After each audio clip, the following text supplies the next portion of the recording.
به دست میاد که بتونه روش شبه نیوتن قاطی نیوتن. خب پس این سه تا ایده کلی برای انتخاب جهت مناسب. خب از طرفی اگه که شما بیایید میزان کاهش در جهت پی رو حساب کنید، میشه ضرب داخلی پی در گرادیان تابع رو بذارم این دقیقا میشه میزان کاهش پس شما در جهت پی حرکت مشتق جهتی تابعتون در جهت پی، که حالا اگه پی رو به شکل وارون بی در گرادیان بگیرید اون وقت این یه فرم خوبی پیدا میکنه. در واقع تاب گرادیان رو از چپ و راست شما در ماتریس بی کی وارون ضرب کردید. خب پس این میشه میزان کاهشتون در جهت انتخاب. خب و این موجود اگر که ماتریس بی کی مثبت معین باشه دست کم مطمئنیم که این عدد منفی جهت ما جهت کاهشی. اوکی، ولی اینم یک شرط لازم کافی برای کاهشی میدنه اون چیز کلی که در اینجا دیدیم. اگه جهت همو به شکل وارون ماتریسی در گرادیان انتخاب کنم، اگر این ماتریس مثبت معین باشه این جهت کاهشیه. بنابراین گرادیان کاهش گرادیان تندترین کاهش گرادیان که ماتریسش همانیه به وضوح کاهشیه. روش نیوتن هم که ماتریس هسیان میذاریم وقتایی که ماتریس هسیانی ماتریس مثبت معینه این مشتق دوم مثبته لوکالی تابعتون حالت تحدث داره اونجاها حتما این انتخاب کاهشیه. وقتی هم که از روش شبه نیوتن استفاده می‌کنید خب بستگی داره که اون تقریبتون هم مثبت معین باشه. اوکی، اینم یه فرم جمع و جور خوب برای آنچه که در مورد جهت انتخابی می‌گیم. خب حالا مسئله بعدی اینه که اون طول گام رو چطور انتخاب کنیم. خب ما گفتیم که در واقع ایدئال اینه که من طول گام رو یه جوری انتخاب کنم که در اون جهت تا جای ممکن تابعم کاهش پیدا. بنابراین گفتم که یه تابع فی تعریف می‌کنیم، فی آلفا، که این برای آلفاهای حقیقی مثبت تعریف شده. وقتی جهت فیکس شد من میگم اگه من از آلفا در این جهت برم مقدار تابعم چی میشه. پس یه تابعی به دست میاد که روی اعداد حقیقی مثبت تعریف شده است و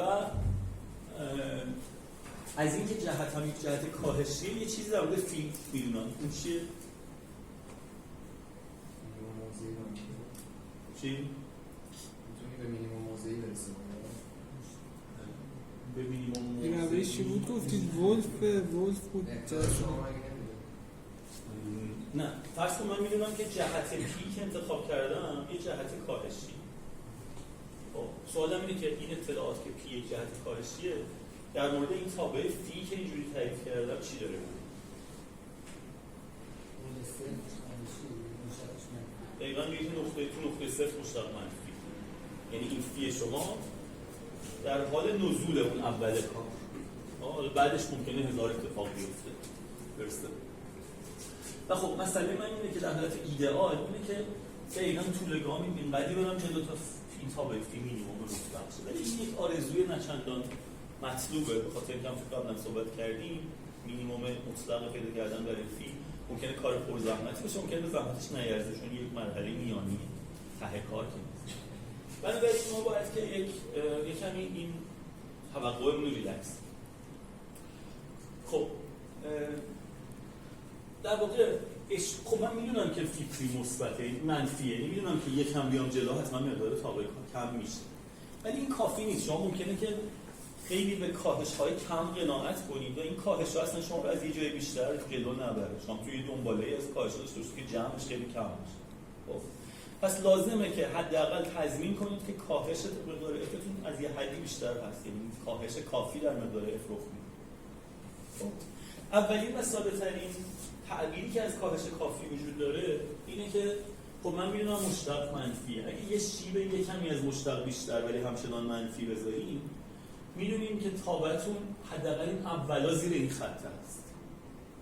خب زیر این خط بودن یه معنی از کاهش کافی داره در خودش، هرچند معنی ضعیفی، یعنی میگه شما یه مقداری رفته باشین جلو به نسبت جلو رفتنتون کاهش کافی داره، ولی هنوز تضمین نمی‌کنه که به اندازه کافی جلو رفته باشه. درسته؟ خب پس این شرط اوله کاهش کافی، یعنی میگه که اگه منزل آلفا برید جلو از یه ضریبی از گرادیان در نقطه شروع کاهشتون کمتر باشه. این ضریبه هم یه کمتر از یکیه که واسه اون شیبه نسبت به شیبه خود تابع نقطه صفر یکم بزرگتر باشه که من مطمئن باشم به خاطر قضیه تیلور تابعم زیر اون هست. خب نکته. حالا چجوری تضمین کنم که خیلی هم کم جلو نمیرم؟ یک شرطی وجود داره به اسم شرط ولف که این شرط ولف در واقع داره در مورد کروچر صحبت می‌کنه. میگه که مشتق دوم یعنی فیزگوندتون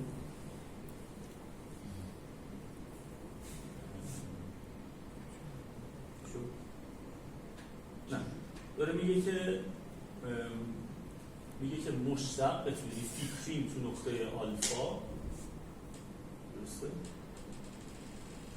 از یه ذریعی از فیکریم تو نقطه صفر بیشتر میشه. یه خط دیگه میکشه تو نقطه صفر میگه از اون بیشتر. نه میگه مشتق بیشتر. مثلا این تابع چی داره؟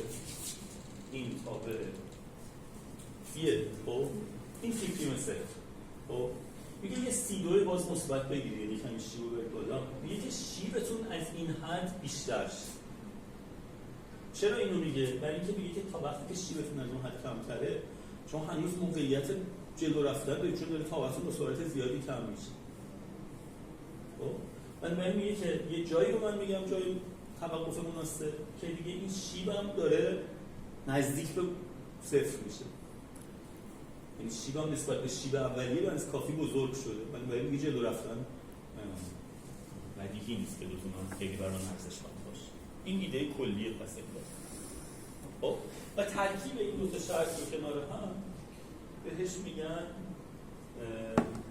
شرط‌های ولف، نقای ولف این شرط‌ها رو اولی اون تو این عبارت و عبارت اسرائیلیش گرادیان افکا تو قسمت سمت راستش کجا محاسبه شده؟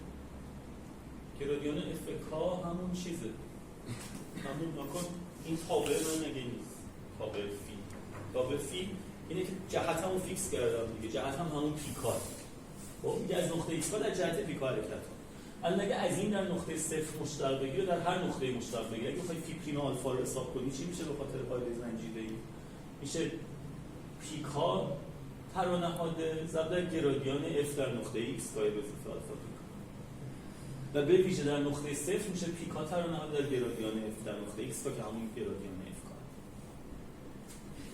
بنابراین این چیزایی که اینجا در این شرط رو میبینی این فی پریم صفر و این یکی فی پریم آلفاست.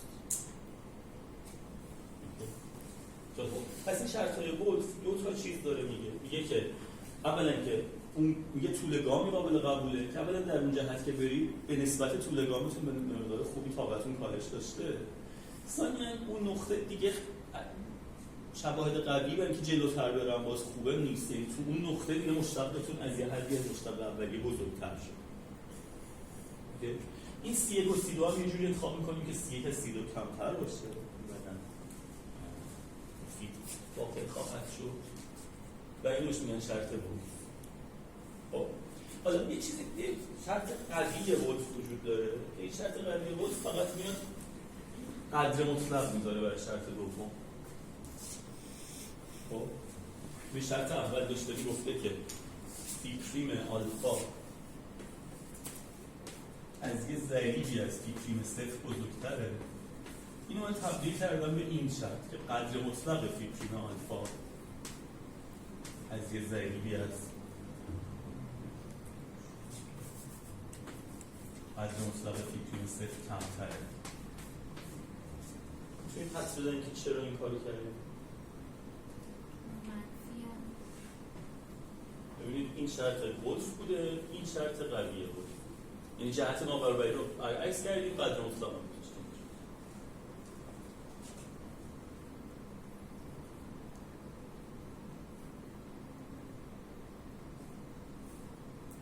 ببینید فی پریم صفر که منفی درسته یعنی من نابرابری بالا رو اگه قرینش کنم در این میشه یعنی این که نتیجه اصلا از نابرابری بالا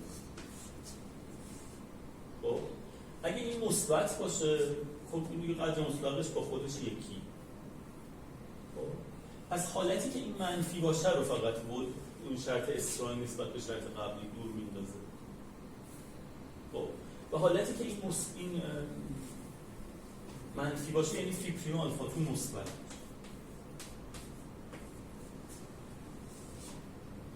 یعنی حالتایی که اینجا مشتقاتون داره مثبت میشه رو دیگه میگه این خیلی بده، بهتر بود که قبل ترش متوقف میشه، بدون داره تابعتون برسه زیاد میشه، زیادی اومده اینجا.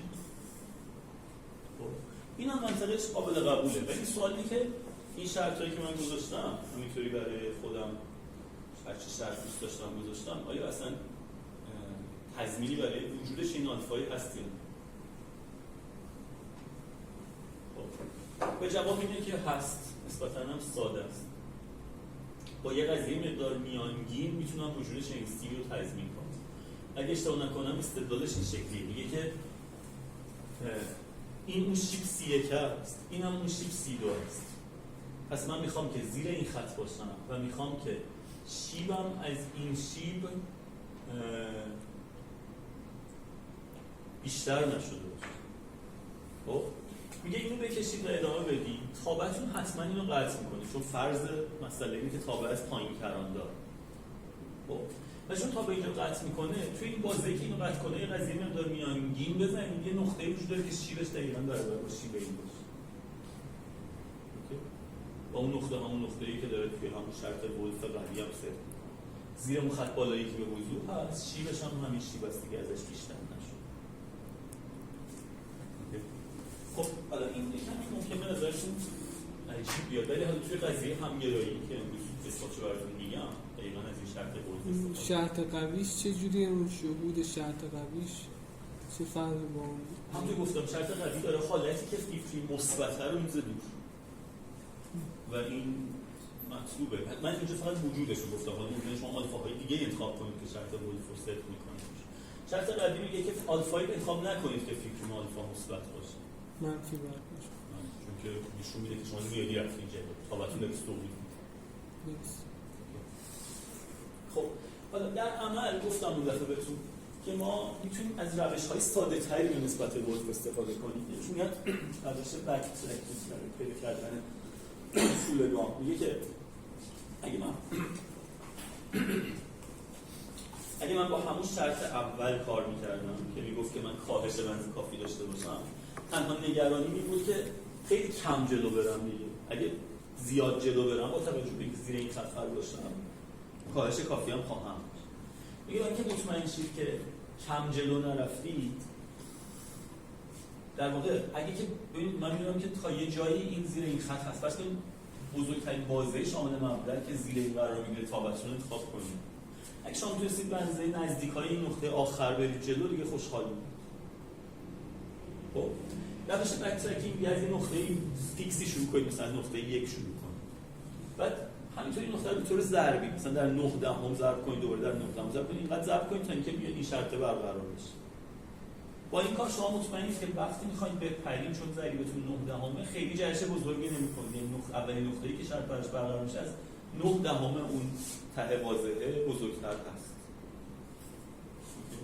بنابراین تضمین می‌کنه که شما به طرز بی‌دلیلی نزدیک به صفر جوابتون نمیشه. این بچه‌ای خب پیاده سازیش خیلی ساده است. میگه که از یه نقطه اولیه‌ای مثلا از 1 شروع کنید، هر دفعه چرت رو چک کنید، اگه برقرار نبود آلفاتون رو یه رو ضرب کنید، یه رو نزدیک به 1 هم انتخاب کنید. و چون ضربی هم هست به سرعت اون میاره نزدیک صفر و دیر یا زود دیگه شرطتون برقرار خواهد شد. خب بنابراین ما در عمل از این استفاده خواهیم کرد، ولی در تئوری از شرط ولف به خاطر اینکه بهمون کمک می‌کنه قضیه‌های همگرایی رو ثابت کنیم. در واقع می‌خوام این قضیه همگرایی که دفعه پیش صورتش رو دیدیم و یه بار سعی کنیم اثبات کنیم. اول صورت رو یادآوری کنیم. قضیه همگرایی یکی از اساسی ترین قضیه‌های همگراییه. به این میگن توی ادبیات بهینه‌سازی میگن همگرایی سرتاسری. و واقعا جالبه به نظرم صورتش. میگه که اگه شما یک روش لاین سرچ داشته باشید، به این معنی که هر دفعه یک جهت و یک طول نام انتخاب کنید. اگه که جهتتون مطمئن باشید که جهت کاهشی هست و اگه طول گامتون تو شرط‌های ولف صدق کنه، خب و به علاوه اگر که تابعتون بنز کافی هموار باشه و بنز کافی هموار باشه، خب اینجا تازه حتی از اونم ضعیف‌تره دیگه، لازم تو کل فضا هموار باشه. اون نقطه‌ای که چون روش‌های ما تضمین می‌کنه، این روش‌هایی که ما داریم صحبت می‌کنیم ازش روش‌هایی که کاهشی بودن تضمین شده است. درسته؟ کاهش دادن مقدار F. چون اول من یه جهت کاهش انتخاب می‌کنم، بعد این طول گام انتخاب می‌کنم که مطمئنم مقدار تابع کاهش نه تنها کاهش بلکه کاهش کافی داشته. بنابراین مطمئنم که مقدار F در طول این الگوریتم داره کم و کمتر میشه. پس اگه شما در لحظه اول تو نقطه x صفر باشید، همیشه دیگه F‌تون از Fx کمتر. بنابراین اگه این ناحیه رو تشکیل بدید، شما مطمئنید که از این ناحیه بیرون نمیرید. بنابراین هر شرطی لازم دارید کافیه روی این ناحیه برقرار باشه، لازم نیست بقیه جاها دیگه اصلا نگران تابع F‌تون باشه. اوکی؟ این شرط اول میگه که تابعتون بنز کافی روی این ناحیه هموار هست، مشتق پذیر و مشتق پیوسته بود. خب از پایینم کران داره که باعث میشه که جواب شما از پایین نره به منهای بی‌نهایت و واسه کنترلی روش نداشته باشه. این شرط اول. شرط دوم میگه که مشتقتون هم بنز کافی هموار باشه، یعنی لیپشیتز باشه. لیپشیتز بودن یعنی که تابعتون با جابجا کردن نقطه x تابعتون خیلی عوض نشه، یه کنترلی روی تغییرات گرادیان دارید وقتی که x تون تغییر میکنه. خب این شرط هم ممکنه این مقداری آزاردهنده به نظر برسه، به خاطر اینکه توابع خیلی همواری هستن که لیپشیتز نیستن. مثلا تابع x2 رو به نظر بگیرید، تابع x2 روی r لیپشیتز نیست، گرچه که خیلی تابع خوبی. چرا لیپشیتز نیست؟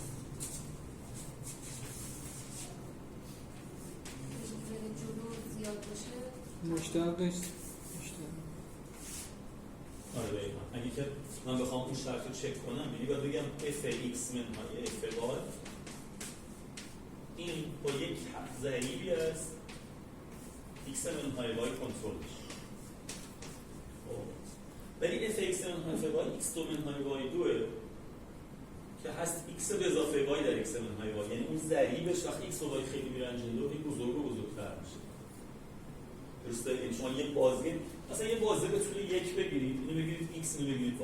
این شیب هر چی میرید جلو داره بزرگ و بزرگتر میشه. پس این نمیتونید یه ضریب ثابت رو بذارید که اینجوری خود این لیپشیتز میزنه نشون میده که باید اون مشتقه از سی کوچیک‌تر باشه، چون یکیشو fx به اضافه اپسیلون و x میده. درست. نفهمیدم گرادیانش مگه نیست؟ آره این در یه تابع دلخواه گفتم. حالا جای این تابع بذار گرادیان یه تابع دیگه. فرقی نمیکنه در استدلال نه اینجا که استدلالی نکردم، می‌خواستم بگم که توابع خیلی خوبی وجود داره که لیپشیتز نیستن. بنابراین یه کمی آزاردهنده است که شما فرض لیپشیتز بودن بذارید روی یک چیزی، مثلا روی مشتق تابعتون. خب منتها حالا میخوام استدلال کنم که این فرض خیلی هم بد نیست، به خاطر اینکه اگه شما همینجا تابع x2 رو نه رو کل r بلکه روی ناحیه محدودی نگاه کنید، دیگه لیپشیتز هست. به خاطر اینکه مشتقش به خاطر فشردگی کلانی داره و مشتقش که از یه حدی بیشتر نمیشه. پس اینجا هم اگه روی ناحیه محدودی من زندگی کنم خیلی این شرط عجیبی نیست. و فقط گفتم ما از این ناحیه هیچ وقت بیرون نمیزنیم. پس این هم خیلی اذیت کننده نیست. گفتید ولی من داشتم یه دیگه فکر می‌کردم اونجا اون معمولیتش به خاطر اینه که فشرده بشه ممکنه، چون کرام داره باز میشه چیز بشه کرام خود کرام داره علم کرسه ضرورتی نداره، ولی خیلی اتفاقا وقتی که تابع میخواد بد رفتار شه و مثلا خیلی بزرگ شه و مشتقش زیاد شه و اینا دیگه خب از این همسایگی میزنه بیرون. یعنی اون عینه ممکنه کرندار باشه ممکنه نشه، ولی به هر حال یه ناحیه کوچیک‌تری نسبت به کل فضاست و شما فقط روی همون n هر اتفاقی دوست دارید اون چیزی که لازم دارید فقط کافیه روی n رخ بده، چون میدونید از n اصلا بیرون نمیاد.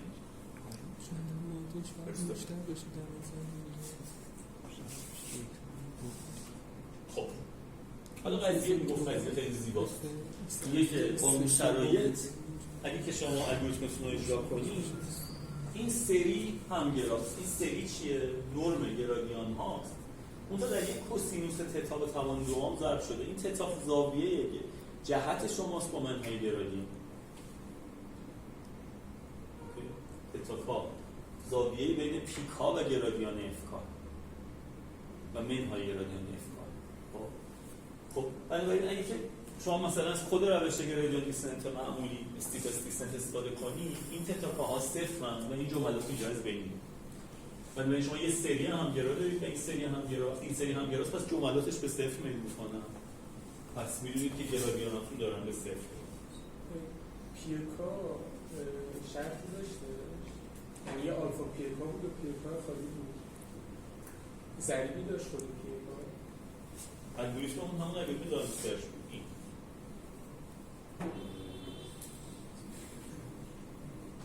که پیکا یه جهت کاهشی بود، آلفا هم یه با شرایط ولفن کاهش.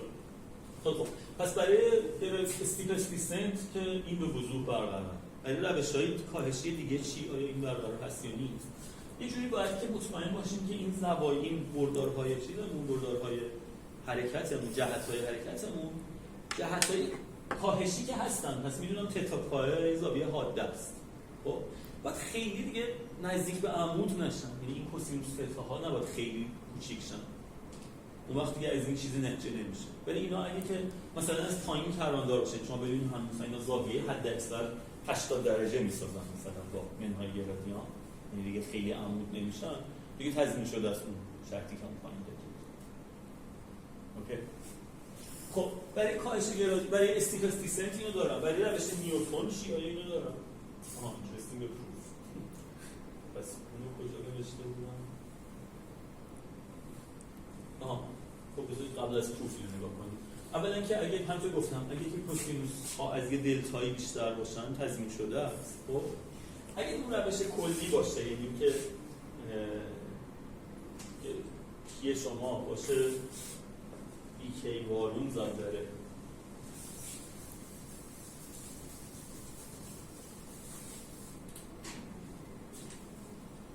اگه پیتون باشه پیکی باشه بیکی وارون زد داره منهای گرادیان.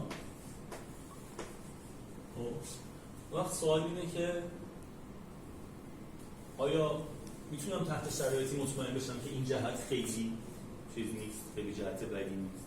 اولا که اگه قرار بود که این جهت کاهشی باشه باید این مثبت معین درسته؟ از فرض کنید این مثبت معین. سوال اینه که آیا میتونم مطمئن باشم کوسینوس این زاویه از یه حدی بیشتره؟ یا چه شرطی به بیکی بذارم بهش نمیشه که بتونم چه بگیرم؟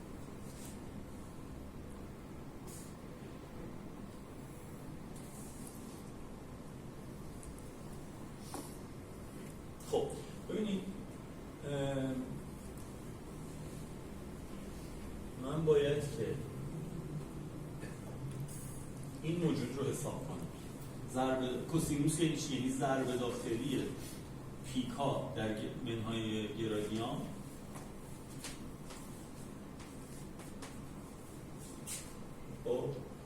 تقسیم بر ضرب طولهای این دوتا. درسته؟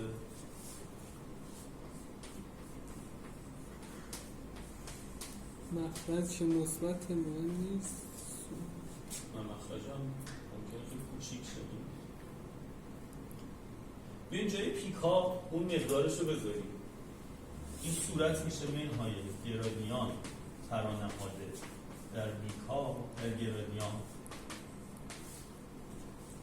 منهای یک دانه.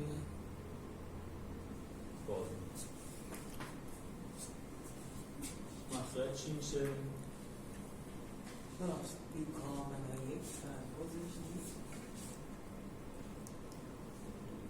پیکا خودش متقارنه با متقارنه بریم متعامد که نیست. نه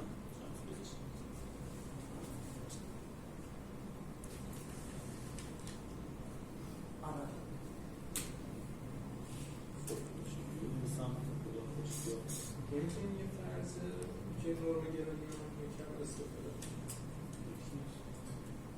اصلا نرم گرادیان چون دیرکشن برمون هست اندازه که نرم هست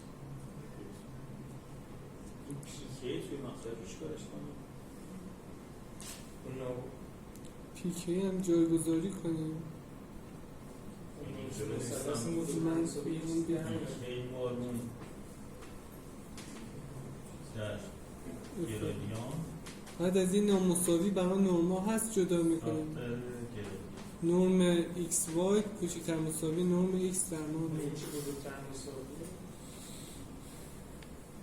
خب من میخوام بگم این از یه حدی بیشتره، درسته؟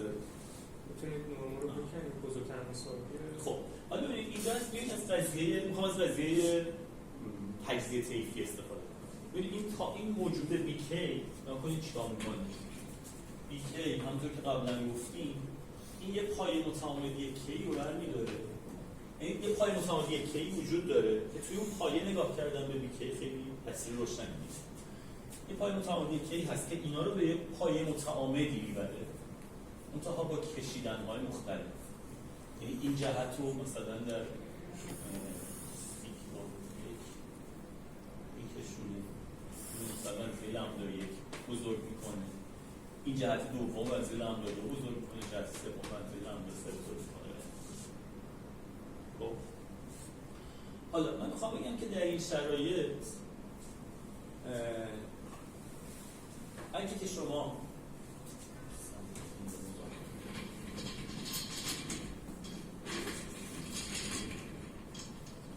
یه چیزی مثل این داشته باشید، یعنی x ترانسپوز bx x ترانسپوز b بارون x. خب میخوام بگم که اندازه این از فرض کنید این لامدا ها هم از بزرگ به کوچیک مرتب شد. این کتاب اینجوری نیست. خب و اینم مثبته چون فرضم اینه که این یه موجود مثبت معین. من میخوام بگم که این بیشتر از لامدا این بارون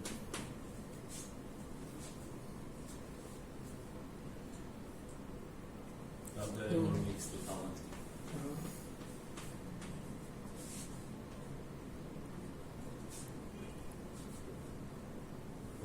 این نامساوی هست، نامساوی که مثلا اگه یه x ترانه‌های ax تقسیم بر نرم x2 بزرگتر مساوی مقدار ویژه‌ش.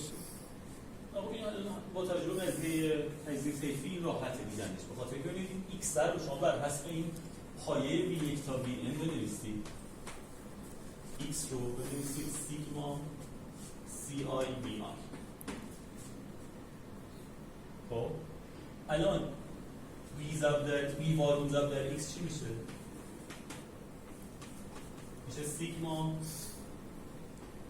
سی آی روی لامدا آی در یو آی. درسته؟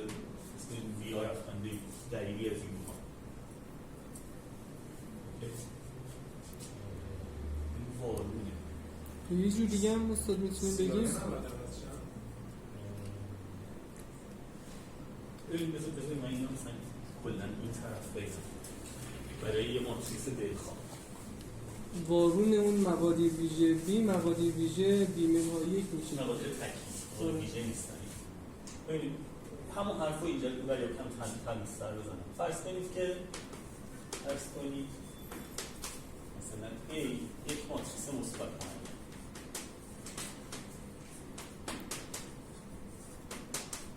خب به تجزیه طیفی A نگاه کنید، به تجزیه تکین A نگاه کنید. اول بذارید هندسی بگم چی میخوام بگم. خیلی هندسی ماجرا روشن. ببینید در واقع این A یه ماتریسیه مثلا از Rn به Rn. این بر یه پایه‌ای وجود داره، یه پایه متعاملی وجود داره. این برم یه پایه متعاملی وجود داره.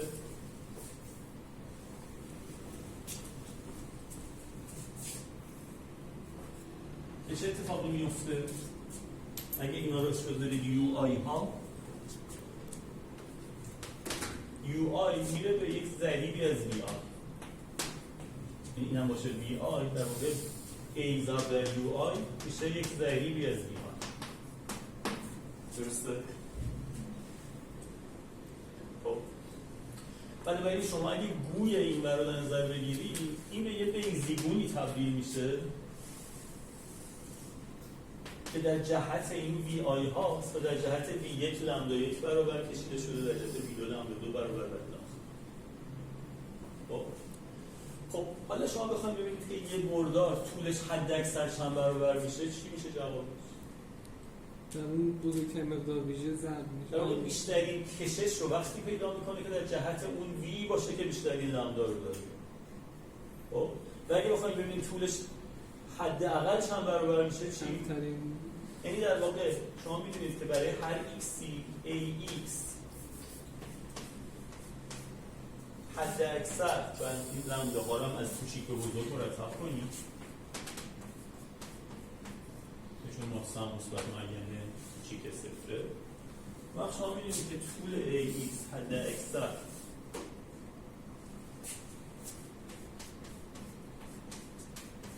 به اندازه لامدا n ضرب در x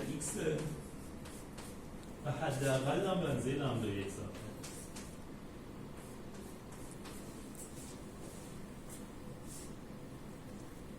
خب این دوزه هندسی خیلی الان روشنه دیگه درسته. به لحاظ جبری هم راحت این دو دست آوردن. شما کافیه x تون رو توی این پایه بنویسید، تصویرش هم تو اون پایه بنویسید، بعد از قضیه فیثاغورس استفاده کنید. یعنی مثلا میگه که میپذیرید هم نسبت هندسی میپذیرید به نظر من. فیثاغورس چیه؟ فیثاغورس چیه؟ فیثاغورس کیه؟ یعنی که اگه توی پایه متعامل یکه شما یه بردار بنویسید جمع تواندوی ضرایب که دست میاد با طول اون بردار و تواندو برابر. حالا در واقع همین اتفاق داره میفته توی این چیزی که اینجا به دست آوردم، یه بار برای بی، یه بار برای بی بارو. حالا دیگه اینو خودتون از اون چیزی گفتم به دست بیارید. این طولش حد اکثر به اندازه یه نرم گرادیان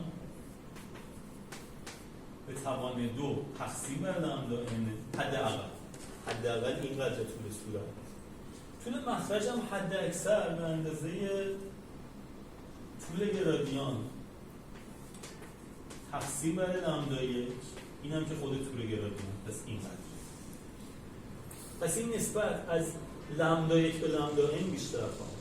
اصلا نمیشه یکم صورت کردن مثل چیزی رو بنویسیم؟ نه این بنویسید خودتون. آن وقت هم خدمت کنم. صندلی میشه.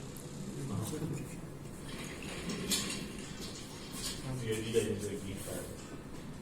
بنابراین شما یک نسبت لامدا 1 به لامدا n دارین، باند لامدا 1 به لامدا n دارین به دست میارید. خب یعنی اینکه نهایتاً این کوسینوسه از لامدا 1 به لامدا n بیشتر. خب حالا اینکه لامدا 1 به لامدا n کلاً به صفر نزدیک نشه داره چی میگه در مورد بی کی؟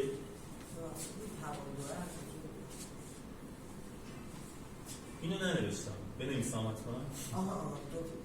ببینید این در واقع این بردار داره در این بردار ضرب میشه. پس طولش از ضرب این بردار ضرب به ضرب اون بردار مثلا کمتره نمیشه. اون مسابقه این میشه.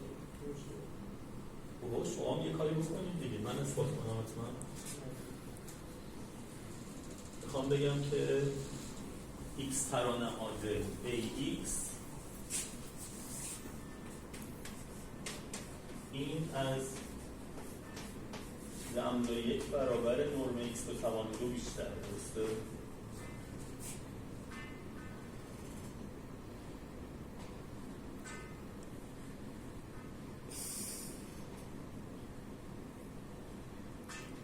چون یه مربعی میتونیم به صورت جمع بردار بیجاش بنویسیم.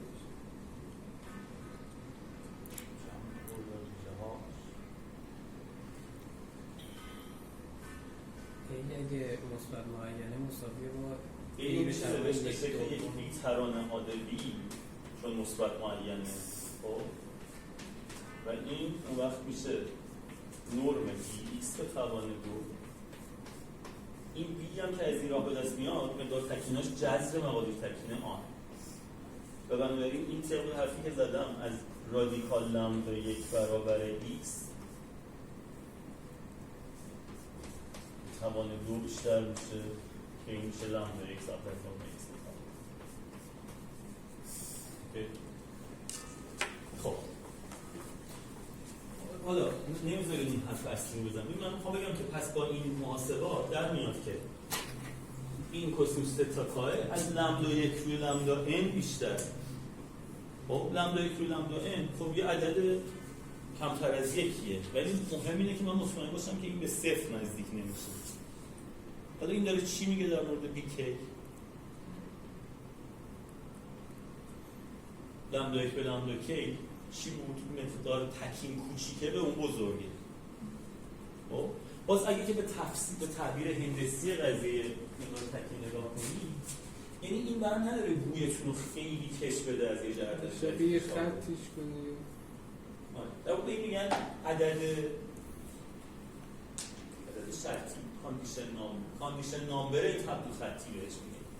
نسبت بزرگترین مقدار شده کوچکترین مقدار شده بهش میگن کاندیشن نامبر. اگه کاندیشن نامبر خیلی عدد بزرگی باشه، یعنی تبدیل خطی شما داره خیلی بد فرمه، در یه جهتایی داره خیلی میکشه، در یه جهتایی داره فشار میکنه. این نسبت اسکیلاش در جهت‌های مختلف با هم خیلی ناسازگاره. خب این میگه تا وقتی که اینطور نباشه، مثلا ماکس مشترک دومتون از یه حدی خوشرفتارتر باشه، این شرط برقرار. به بنابراین شما کانورجنس سرتاسری رو دارید. این خیلی جالبه، یعنی که البته باید که چیز هم باشه دیگه، باید که اون بیکیه مثبت معین هم میبود. بنابراین ترکیبی از تحدث و مقیاس‌های نسبتاً همسان در جهت‌های مختلف برای روش نیوتن کفایت می‌کنه که همگرایی شما داشته باشه. درسته؟ این در جهت‌های نیوتن.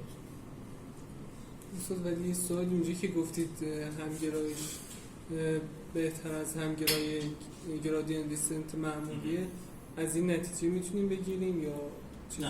نه حالا به اونم میرسم. همگرایی حالا به بیادمش برم. خب برگردیم این اثبات بشیم. پس من میخوام نشون بدم که این حکم درسته. اوکی، بیاین اثبات رو با هم دیگه گام به گام تشبیه رمز کنیم.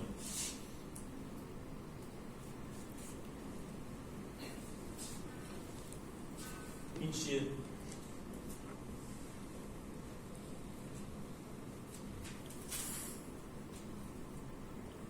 ناموسای برعکس بود، داری منفی ضرب کرده بدون ناموسای برعکسش کدوم بود؟ مال بود. این در واقع اون کروچر کاندیشن است. ببینید اون کروچر ولف رو نگاه کنید. این گرادیان اف کی به اضافه 1 ضربش تو پی کی از یه ضریبی از گرادیان اف کی در پی کی بیشتره. بنابراین یه دونه گرادیان اف کی در پی کی از دو طرف کم کنیم. این بر میشه گرادیان اف کی اضافه 1 منهای گرادیان اف کی ضرب در پی کی. این میشه سی دوی منهای 1 ضرب در گرادیان. درسته؟ پس این در واقع شرط ولف، شرط دوم ولف. درسته؟ خب از طرفی این رابطه هم برابره. این گفتیم چرا برابره؟ این لیپشیتس بودن گرادیان بود که جزو فرضیه قضیه هم. خب این دوتا طرف چپشون با هم یه چیزه، پس یه نابرابری بین طرف راست این دوتا بهمون میده و به ویژه یک کرانی در مورد آلفا کی. درسته؟ پس داره میگه که طول گاممون از یه حدی بزرگتر. خب و حالا که میدونم طول گام از یه حدی بزرگتره، از طرف شرط اول ولف به من میگه که به نسبت طول گام کاهشم از حدی بیشتره، اینو بذاریم توی اون شرط اول و نتیجه نام به کاهش به دست بیاریم. یعنی من میدونم که مقدار تابم به اندازه طول گام ضرب در مشتق در نقطه صفر کاهش پیدا میکنه دیگه. و وقتی اینو ضرب کنید توی اون طول گام، این تیکش که همونه، اینو باید در خودش که مشتق به نقطه صفر ضرب کنید، پس به توان 2 میرسه، مخرجتون هم پی کی به توان 2. خب حالا این چیه؟ ضرب داخلی گرادیان در پی که میشه ضرب طول این، ضرب در طول اون در کوسینوس زاویه بینشون. وقتی به توان 2 برسونیم، طول پی کی به توان 2 با مخرج ساده میشه، اون کوسینوس به توان 2 میاد، یک گرادیان 2 هم هست. اوکی. حالا این روابط رو برای همه کی ها بنویسید و همه رو با هم جمع بزنید. به طور تلسکوپی اف ها از طرف این ساده میشن، این اف کی اضافه کم که از زیر کران داره. بنابراین وقتی اینا رو جمع میزنید این برای یه جمعی به وجود میاد که از یه عدد از یه برای کلانداری باید همیشه کمتر باشه. و این دقیقا یعنی که مثلا سی همون سی یک در یک منهای سی دو تقسیم بر ال بله سی این کل اینا چیز درسته. وقتی اینا رو جمع بزنید تلسکوپی به این رابطه میرسیم. حالا چون این از پایین کران این رو برید اون طرف، این هم که از پایین کران داره، پس این منفی از یه عدد مشخصی هیچ وقت کوچیک‌تر نمیشه. پس منفیش کنید خود مثبتش از یه عدد مشخصی هیچ وقت بزرگتر نمیشه تا هر جمله‌ای که بگید. خب این تا بینامت برید کران داره. ولی یه سوال مگه سی یک و سی دو وابسته به اون نقطه و تابع سی دو فیکس میکنه. بعد اون اثباتی هم که گفتم برای ولف قضیه رو می‌بینیم فقط کافی بود که سی یک و سی دو از سی یک کمتر بشه.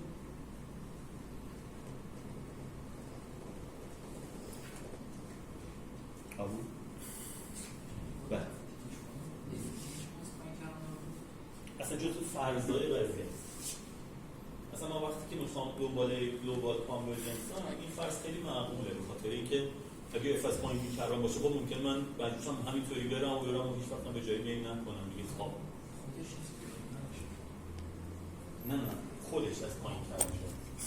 اینجا در واقع نکته اینه که این از پایین کران داره. به این هم ببرید اون بر این بر از پایین کران داره، پس قرینش از بالا کران.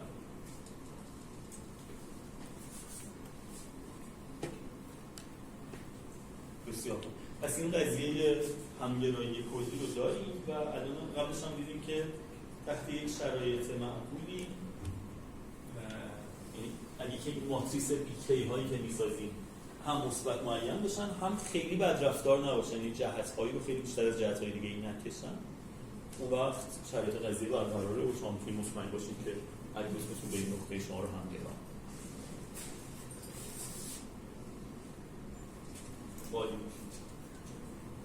خب حالا موضوع بعدی اینه که خیلی خب من میدونم که دارم میل میکنم، سوال اینه که با چه سرعتی میل میکنم. خب یه اپروچ خیلی قشنگی برای جواب به این سوال مردم در پیش گرفتم. اونم اینه که اول میگم استیبس دیسنت رو بررسی کنیم، تندترین کاهش با چه سرعتی به جواب میگه بیاین یه مسئله خیلی ساده نظر بگیم، مسئله‌ای که اصلا درش تابع هدفتون یه تابع کوادراتیکه. خب بنابراین این سطوح تراز بیضی هستند و خب من هر دفعه در جهت گرادیانی عمود به سطح تراز حرکت میکنم و چون این بیضیه عمود به سطح تراز به سمت مرکز بیضی نیست، کج. بنابراین تا جایی باید برم اگه میگه که بنابراین بیاید با یه تابع خیلی ساده شروع کنیم. اون طول گامتون هم اصلا فرض کنید ایدئاله در جهتی که انتخاب میشه در دفعه منهای گرادیان شما به مقدار اپتیموم حرکت کنید، بعد میریم تا اینکه مقدار تئاتر دقیقاً مینیمم مطلق شه. خب این مطلق شه میره تا مماس شه به سطح تراز بعدی دیگه، درسته؟ دوباره از اینجا عمود میره تا مماس شه، این خلاص این تصویر به وجود میاد. میگه این دیگه یکی از ایدئال ترین حالتاست، یعنی هم تابعتون خیلی تابع ساده یا تابع کوادراتیکه، هم فرضم اینه که استقلال تا اون طول گام ها رو هم شما به طور اپتیموم به دست ببرید. ولی این حتما ریت همگرایی در این اگه از یه حدی سریع‌تر نباشه در حالت کلی هم از یه حدی سریع‌تر نیست. خب حالا این مسئله رو مردم به طور دقیق حل کردن و ریت همگرایی رو به دست آوردن. و ریت همگرایی میتونید حدس بزنید به چی ربط داره؟ اون چی رو بیشتر؟ آها درجه شده یعنی هرچی کشیده تر باشه رو اوضاع بدتر. دقیقا همینطور، یعنی دقیقا همون لمدای و لمدایی که اینجا ظاهر شد توی قضیه نمیتونم گرایی ظاهر بشه، یعنی به طور نمایی کم میشه ولی نماش یه چنین چیزیه، لمدای منهای لمدای کسر لمدای به اضافه لمدای. هرچی که لمدای و لمدای از هم دورتر باشن، این لمدای به نسبت لمدای بزرگتر باشه، این عدد به یک نزدیکتر میشه، کنتر شما فاصلتون تا مینیمم کم میشه. طبیعی هم هست دیگه، اون بیضیه هرچی کشته تر باشه استیپس دیسنت در وضعیت دشوارتری قرار داره، چون جهت کاهش لوکال و جهت کاهش گلوبال بی‌ربط‌تر میشن به هم دیگه. خب حالا نیوتن قضیه از چه قراره؟ در مورد نیوتن میشه ثابت کرد که با چند شرط اگر که اون نقطه جوابتون یه نقطه باشه که شرط کافیه بهینگی درش برقراره، یعنی که گرادیان صفره، هسیان هم مثبت معینه. خب و اگه هسیان بنز کافی اون هول و هوش هموار باشه، مثلا لیپشیتز باشه، و اگه که نقطه شروعتون بنز کافی نزدیک به اون ایکس استار باشه، خب این شرط سوم خیلی آزاردهنده است دیگه، چون که میگه شما لازم دارید که بنز کافی از نزدیکی‌های اون جواب خوب شروع کرده باشید. خب ولی در عوض یه چیز خیلی قوی میگه اگه این اتفاقات بیفته اون وقت نه تنها ایکس با ایکس استار همگرا میشه، بلکه به شکل کوادراتیک همگرا میشه و همینطور مشتقش به طور کوادراتیک به صفر میشه. کوادراتیک هم یعنی گفتم قبلا بهتون، یعنی که هر دفعه فاصلهش نسبت به دفعه قبل به توان 2 میرسه. توی نمایی فاصلهش در یه عدد کوچکتر از یکی ضرب میشد، اینجا فاصله به توان 2 میرسه. یعنی دیگه واقعا در 3 سوت با هم گرا میشین برای چی میشه. منتها لازمش اینه که همون حوالی شروع کرده باشید کارتون. بنابراین یه نقطه ضعف داره نسبت به استیسنتی برتری. نقطه ضعفش اینه که نقطه شروعتون مهمه، که خب مشکل بزرگیه. برتریش هم اینه که همگرایش بسیار بسیار سریع‌تر از میشه استیسنت. خب حالا این یه سوالی هم در این مورد تو داشت، یکی داشت می‌پرسید این مورد نیوتن. آره قبلش پرسیدن که یعنی اون همگرایی چجوری، مثلا اصلا اون قضیه مشابه اون داریم نتیجه بگیریم که نه دیگه ظاهرا من یه شرطی لازم دارم برای همگرایی که این شرط هست، شرط سوم که بعد نقطه شروع هم از کافی. خب نزدیک بودنی چجوری تعریف میشه؟ مثلا بر حسب تابع در واقع لازم ببین مثلا برای اینکه من مطمئن باشم که روش نیوتن یک جهت کاهشی بهم میده،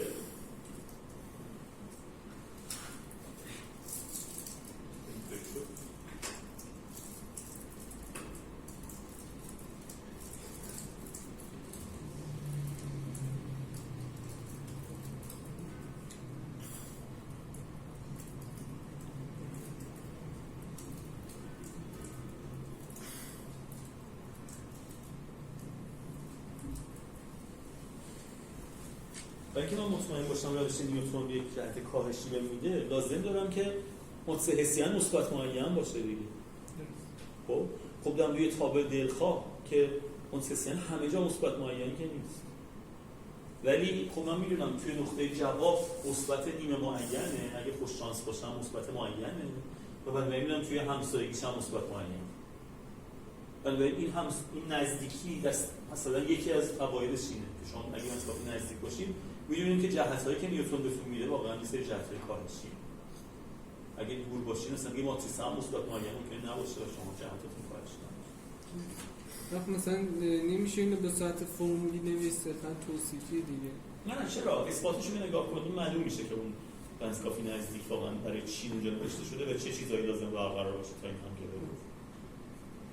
ولی من نمیخوام اثباتش کنم، دیگه نمیخوام خیلی وارد جزئیات اثبات یادآوری بشه. اون هم کانورجنس کلیه جالب بود، ولی اینجا هم تصویر کلی داشته باشه. سوالی؟ داشت میشه یه لحظه چقدر همین اگر لامدا هم خیلی نسبت به لامدا یک بزرگ باشه چه مشکلی ایجاد میشه؟ مشکلی ایجاد نمیشه. این عدد همیشه از یک کمتره، ولی وقتی لامدا انتون مثلا 100 این یکه، این 99 به 101 خیلی به یک نزدیکه، ولی مثلا وقتی این 2 این یکه، این عدد مثلا 1/3 خیلی از یک دورتره. بنابراین هر چی لامداها به هم نزدیک باشن این عدد کوچیک‌تره دانشه به توان میرسه، به سرعت بیشتری کوچیک میشه و شما هم گرایی سریع‌تری.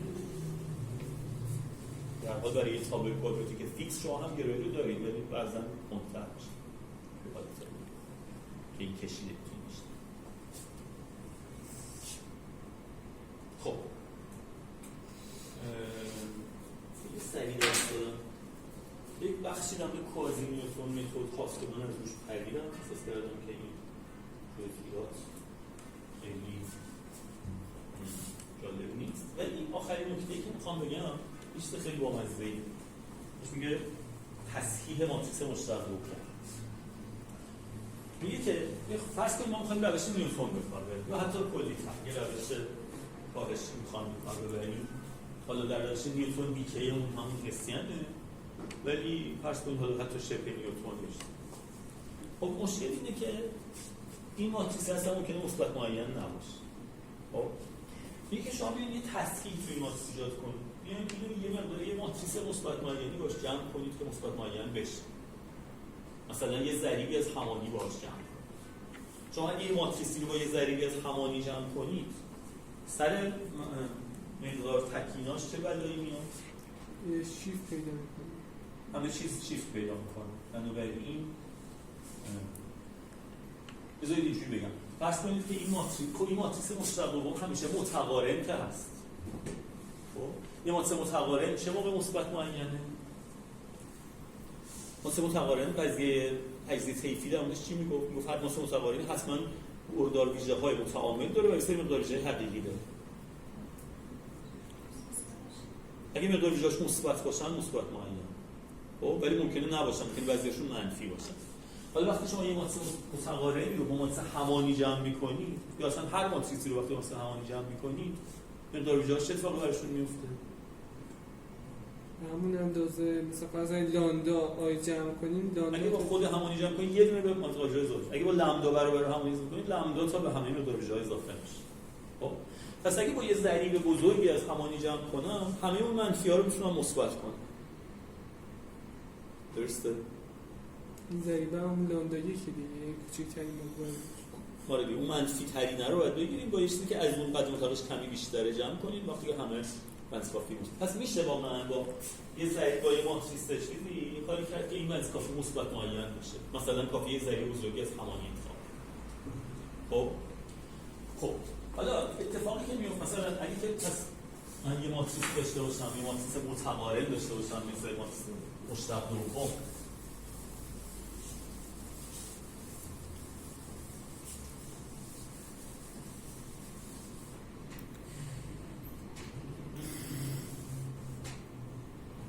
که این مشتق دوم هم میشه تو نقطه ایکس که و این مقادیر ویژه‌اش روی خط محور اعداد یه مش عدد باشه. خب من میتونم که همه اینا رو با یه ضریبی از همانی وقتی که اون جمع میکنم همینا رو شیفت بدم بیام جلو. خب وقتی شیفت میریم میره جلو اگه وقتی از صفر رد میشین دیگه مثبت معین شد. خب بنابراین این جهت بیکی که میسازید حالا اگه به جای خود حسیان از این استفاده کنیم دیگه جهتاتون واقعا کاهشی. خب برای که کانورجنس داشته باشم فقط کاهشی بودن کافی نبود، باید این بیکی خیلی هم بد رفتار نمیبود، خیلی کشش های ناجوری داشت. خب اون معنیش چیه؟ معنیش اینه که وقتی اینا رو که قول میدم میان جلو مثلا میان یه سری که قولش میدم میان مثلا اینجا ها صفر هم که اینجا باید که این نسبت مواظب باشم خیلی چیز نشه، خیلی بزرگ نشه. پس اون سافیشنتلی پوزیتیو از اینجا میاد، یعنی که صرف مثبت شدن کافی نیست، چون ممکنه مثبت شه و این مینیمم خیلی نزدیک به صفر باشه. باید اینقدر هول بدید که مطمئن باشید مینیمم هم از صفر از کافی فاصله گرفته که نسبت ماکسیمم به مینیمم خیلی عدد بزرگی نمیشه. خب از طرفی خیلی خوبه که پس این شرط هست، اینا رو بذار میگه که اینقدر هول بدید. از طرفی خوبه که وقتی خود این مثبت معینه شما دستکاریش نکنید، به خاطر اینکه اگه خود این استفاده می‌کردم روش نیوتن بود و کانورجنس بسیار سریعی داشت. خب پس خوبه که ایکی وقتی که این خودش سافیشنتلی پوزیتیو دفینیت هست صفر باشه. خب پس شما این کارو بتونید بکنید، یعنی تو هر نقطه‌ای که هستید بیاید ماستر تداوم حساب کنید. اگه خودش مثبت معین بود دستش نزنید، ولی اگه منفی معین بود از خوبی خودش بشه که مثبت معین بشه. حالا چه اتفاقی میفته؟ حالا اون قضیه کانورجنس برقراره به خاطر اینکه جهت‌های شما کاهشی ان که شغلشون هم از یه حدی بیشتر نیست به خاطر این شرط پایین. خب پس گلوبال کانورجنس دارید. پس می‌دونید که نقطه هاتون به یه نقطه جوابی میل خواهد کرد. خب حالا وقتی می‌دونید که خود دارن میل می‌کنن، پس خود به خود از اینجا بعد در اون نزدیکی که قضیه قبلی لازم داره قرار خواهند گرفت. از اینجا بعد دیگه sufficiently close to x star میشه اون دنبالتون. و چون وقتی که خود اون ماتریس هسیان مثبت معین شما دستکاریش نمی‌کردید، پس وقتی میفته تو این حوزه جذب دیگه به شکل کوادراتیک به جواب میاد. درسته؟ یعنی ما میتونیم با این تصحیح یه جوری از مزایای هر دو تا اتفاق همزمان بهره مند شیم.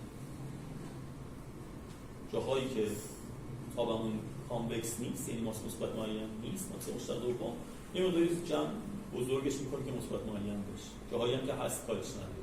اینجوری از هر جای شروع کنیم قضیه قبلی تضمین میکنه که ما به یک مینیمم موضعی نزدیک شیم و وقتی به یک مینیمم موضعی خوبی نزدیک شیم قضیه بعدترش که در مورد روش نیوتونه میگه که سرعت هم گرون ناگهان بسیار زیاد میشه. اینکه نورم بی به نورم دیوار از یه حدی بزرگتر نشه، این هم تضمین میکنه که اون کش و قوسه اون اسکیلینگ زیاد نباشه، هم این لیپشیت بودن و نتیجه یا لیپشیت بودن و یه جا دیگه نه لیپشیت بودن بخشی به این نداره. خب چجوری از اون استفاده میکنیم که سافیشنتلی اینجوری سنتیفیک باشه؟ نورم بی فکر کنم داره. یعنی اون چیزی که گفتید اسلاید بعدی چجوری اینو نتیجه میده که از قضیه است؟ این چرا نتیجه میده؟ آره. من در واقع سافیشنت پوزیتیو دفینیت بودن همینه. اولا که پوزیتیو دفینیت بودن رو لازم دارم برای اینکه بدونم جهتم کارشی. خب سافیشنتلی پوزیتیو دفینیت بودن کمک میکنه که این اتفاق بیفته، چون اگه خیلی نزدیک به پوزیتیو سمی دفینیت باشه شما یه مقدار ویژگی هست که صفر داره. یعنی بزرگترین به کوچکترینتون عملاً خیلی بزرگ میشه. یه جوری اوورلپ داره این دو تا حرف با هم. ولی اینو نمیذاشتم. گفتم پوزیتیو دفینیت باشه و این اتفاق هم که بعد اینکه لیپشیتس میشن بیکا لیپشیتس میشه. لیپشیتس بودن رو برای مشتق دوم به طور کلی نیاز دارید که در واقع همه این لیپشیتس بودن ها به طور لوکال برقرار. یه تمرینی یعنی تمریناتون رو گذاشتم دیدین تمریناتون رو هم در ولی گذاشتم هم توی اون گروه تلگرام. ددلاینش دیگه؟ ددلاینش هم بدون ببینید اون تمرین هاتون یکیش اصلا در همین مورد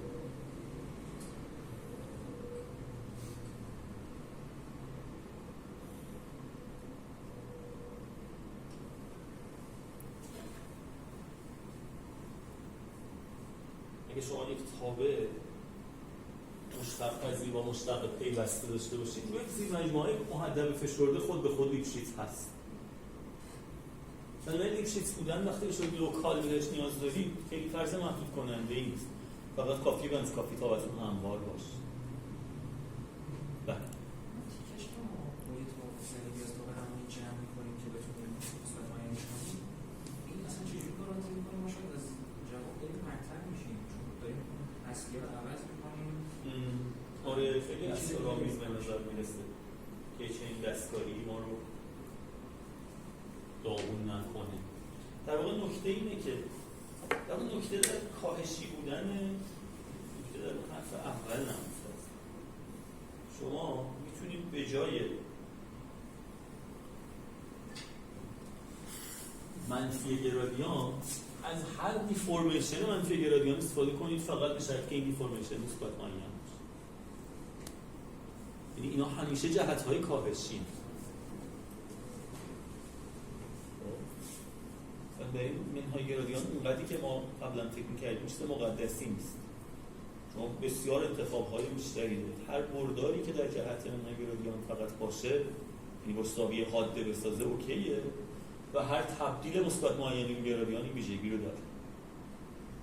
یعنی شما در اجازه‌دهی زیادی دارید که تضمین کنید جهتتون کاهشیه. و اگه جهتتون بنز کافی کاهشی باشه اون قضیه گلوبال کانورجنس برقراره. فقط مشکلش اینه که خیلی کند ممکنه شما رو ببره به سمت جمع. حالا این ایده کلک آخر باعث میشه که شما از سرعت کانورجنس روش نیوتن هم استفاده کنید که از این جایی داره. استاد چرا مثلا از این مستعد معین رندوم استفاده نمی‌کنم بعد از اون بر حسب حسیان می‌درستم؟ به خاطر قضیه روش نیوتن، به خاطر اون نرخ همگرایی کوادراتیک نیوتن. یعنی اونها شبیه اون میشه. شبیه اون نمیشه. رندوم استفاده کنی مثل گرادیان و بلکه بدتر از گرادیان میشه. ولی وقتی مشتق دوم باشه چون داره با تقدیم مثلا مشتق دوم زمانی که مثبت معین باشه درسته اون شبه نیوتنی بود. مثلا اون روشه اومدیم اضافه یه مثلا یه ضریبی از ماتریس همانی باش جمع کرد. مثلا اون هم کوادراتیک میشه دیگه. نرخ همگرایش بستگی داره که چقدر تقریبتون از حسیان تقریب خوبی باشه. داستان داره دیگه. من خود این قضیه نیوتن رو هم که اثباتشو نگفتم براتون. که اثباتش خیلی هم واقعا سخت نیست. هیچ کدوم از اثبات‌های این حوزه خیلی هم سخت نیستن. همش نهایتاً کلکولیس. ولی برای اثبات این کانورجنس سریع نیوتن رو من نگفتم. یعنی شما نمی‌دونیم که دقیقاً از کجاش استفاده میشه و توی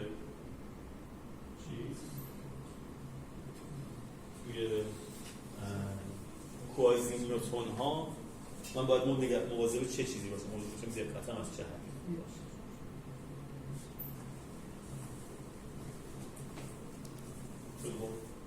من حرفم تموم شد. فقط یک تصمیم هم در مورد ددلاین امنا بگید. امتحانتون چه زمانی برای باشه؟ 11 آره 8 آذر بود بعد گفتید شنبهش بکنم میشه 8 آذر و الان چند آبانی؟ مثلا آبانی شروع نشدن 28 مهر. خیلی خوب. ببینید من فکر کنم که ما تا این چیزایی که الان دیدیم و احتمالاً یک چند جلسه بعدش رو پایان فصل 3 یعنی بیشتر تا پایان فصل حالا این فصل